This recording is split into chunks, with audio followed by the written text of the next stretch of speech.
నమస్తే. శ్రీమాత్రే నమః. శ్రీ గురుభ్యో నమః. ఆదిత్యాయ చ సోమాయ మంగళాయ బుధాయ గురుశుక్రశనిభ్యే రాహవే కేతవే నమః.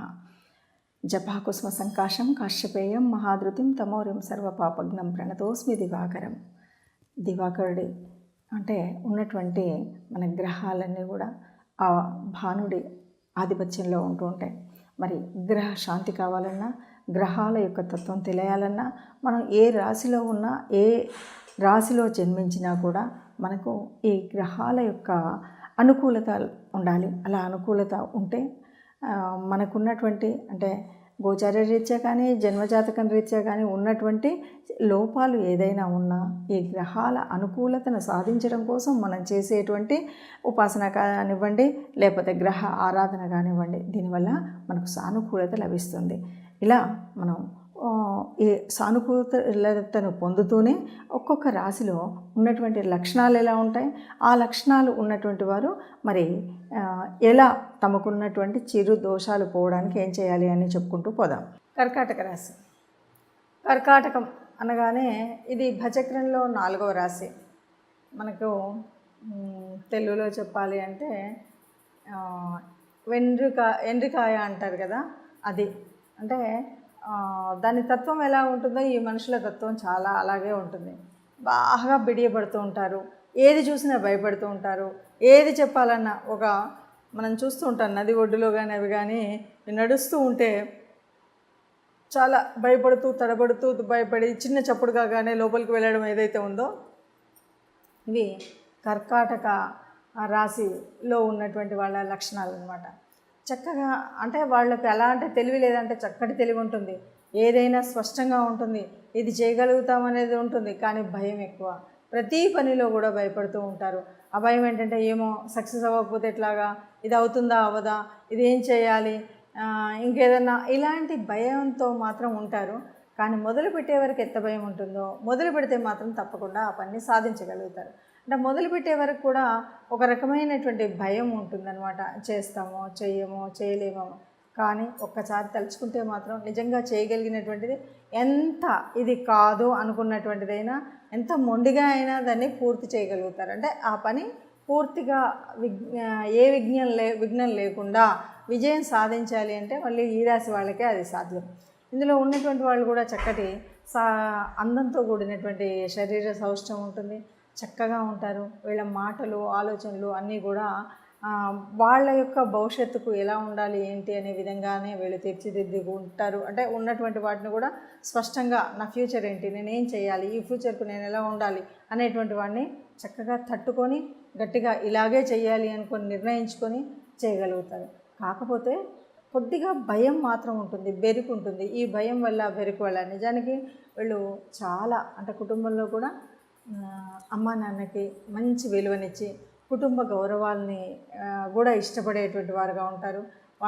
మనం చేసేటువంటి ఆచార వ్యవహారాలు ఇవన్నీ తల్లిదండ్రులకు గౌరవం ఇవ్వడం కానీ ఇవన్నీ కూడా చక్కగా పాటిస్తూ, అంటే అమ్మా నాన్నని కష్టపెట్టకూడదని, వాళ్ళకి విలువను తీయకూడదని ఇలాంటి లక్షణాలన్నీ వాళ్ళకి చాలా ఉంటాయి.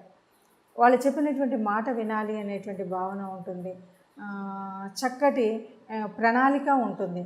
కాకపోతే ఈ ప్రణాళిక మొదలు పెట్టేటప్పుడు మాత్రం కొంత సందిగ్ధంలో ఉంటారు, కొంత భయంలో ఉంటారు.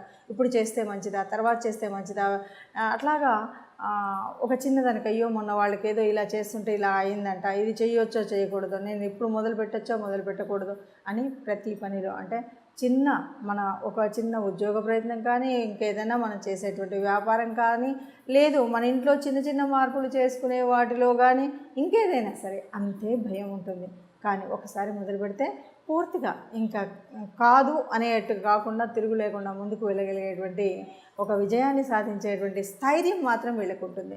చక్కటి ప్రణాళికతో వెళ్ళగలిగి అట్లాగే వీళ్ళకి లలిత కళలు, ముఖ్యంగా లలిత కళలు అంటే చాలా ఇష్టం. ఏదైనా సరే వినడం కానీ, పాడడం వినడం కానీ, ఆటలు కానీ పాటలు కానీ ఇలాంటివన్నీ కూడా వినడం అనేటువంటిది వీళ్ళకి చాలా ఇష్టం. లలిత కళలు ఎవరైనా అంటే చుట్టుపక్కల ఉన్నటువంటి వారి యొక్క అలాంటి సాహిత్యం మీద కానీ, ఒక సంగీతం మీద కానీ ఉన్నటువంటి దాంట్లో ఒక మంచి ఏమంటారు ఇష్టం ఇష్టం ఉంటుంది. అంటే అది వీళ్ళు సొంతగా పాడలేకపోయినా, సొంతగా ఆడలేకపోయినా, సొంతగా చేయలేకపోయినా ఎవరైనా అలా చేస్తూ ఉన్నప్పుడు దాన్ని అభిమానించడం, అక్కడ కొంత సమయాన్ని వెచ్చించడం అనేటువంటిది చేయడం అనేటువంటిది ఈ రాశి వారు చేస్తారు. ఇక జీవితంలో భయస్థులుగా ఉండడం అనేది జీవితకాలం మాత్రం ఉంటుంది. ఏ విషయంలోనైనా అంటే ఆఖరికి పెళ్ళైన తర్వాత భార్యాభర్తల మధ్య కూడా ఈ భయం అనేటువంటిది మాత్రం ఉంటుంది. ఏ నిర్ణయం తీసుకోవాలన్నా పూర్తి భయంతోనే ఈ నిర్ణయాలు తీసుకుంటారు. అట్లాగే కొంచెం ఏంటంటే ఇప్పుడు నేను ఇది చేస్తే మొత్తం మునిగిపోతానేమో అందువల్ల అని అసలు చేయకుండా ఉండేటువంటి లక్షణాలు కొన్నిసార్లు పూర్తి ఇక వీళ్ళకేమీ రాదు, వీళ్ళు ఒక బద్ధకస్తులు అని 10 మంది అనుకునే విధంగా అక్కడ ఆగిపోతారు. అంతే, ఇంకా చేయకూడదు అనుకుంటే చేయకూడదు. అయితే వీళ్ళు ఎట్లా అంటే ఒకసారి నిర్ణయం తీసుకుంటారు. అంటే 25-30 సంవత్సరాలు వచ్చేసరికి వీరి యొక్క తమ ప్రణాళిక జీవితంలో ఉండేటువంటి ఎలా ఉండాలి, ఏ నిర్ణయం తీసుకోవాలి, ఏ ఉద్యోగంలో ఉండాలి, ఇలా సెటిల్మెంట్స్ ఉంటాయి కదా, ఇవి కనుక పూర్తయ్యాయంటే తిరుగు లేకుండా ముందుకెళ్తారు. అలా కాలేదనుకో ఈ భయంతో జీవితాంతం ఇలాగే ఏమో చేయొచ్చా చేయకూడదా చేయాలా అనేటువంటి సందిగ్ధంలోనే సాగుతూ ఉంటుంది వీరి జీవితం.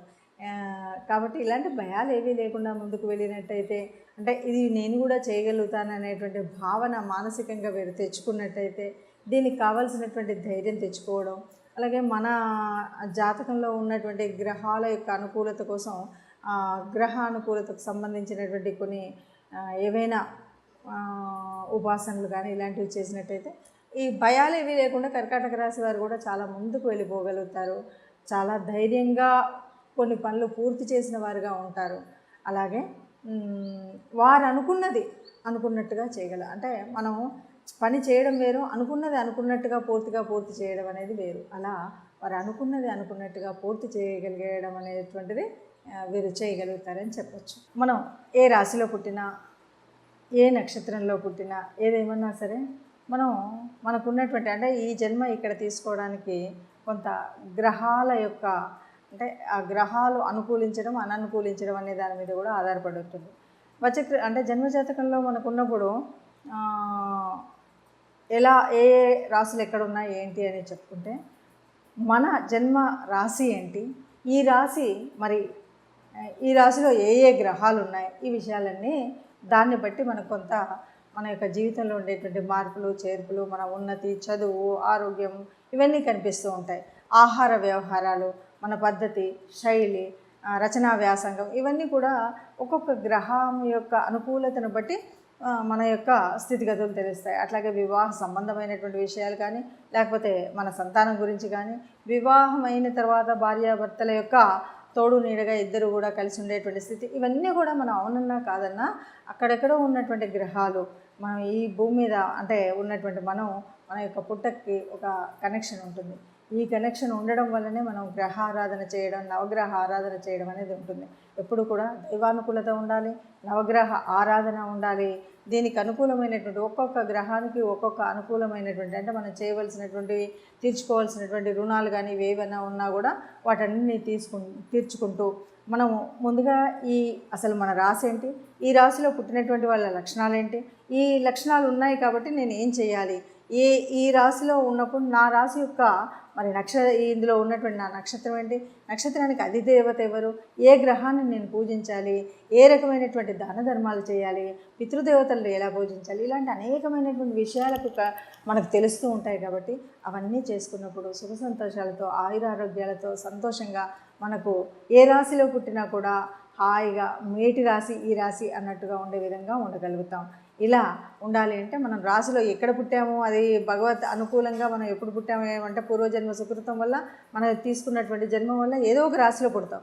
పుట్టినా కూడా ఆ రాశిలో ఏ గ్రహం ఉన్నా ఎలా ఉన్నా కూడా మనకు మిగతా గ్రహాలు ఏవి ఎక్కడ ఉచ్చనీచల్లో ఉన్నా ఎలా ఉన్నా కూడా మనం సానుకూలమైనటువంటి సవ్యమైనటువంటి జీవితాన్ని గడపాలంటే తప్పకుండా మనం ఏ రాశిలో పుట్టామో దాంతోపాటు ఏ గ్రహాలని మనం ఆరాధించాలి, ఏ దేవతానుగ్రహం పొందాలి అనేటువంటి విషయాన్ని తెలుసుకుని ఆ రకంగా మనం వెళ్ళినట్టయితే తప్పకుండా సుఖజీవనం పొందొచ్చు అని చెప్తూ శుభం భూయాత్.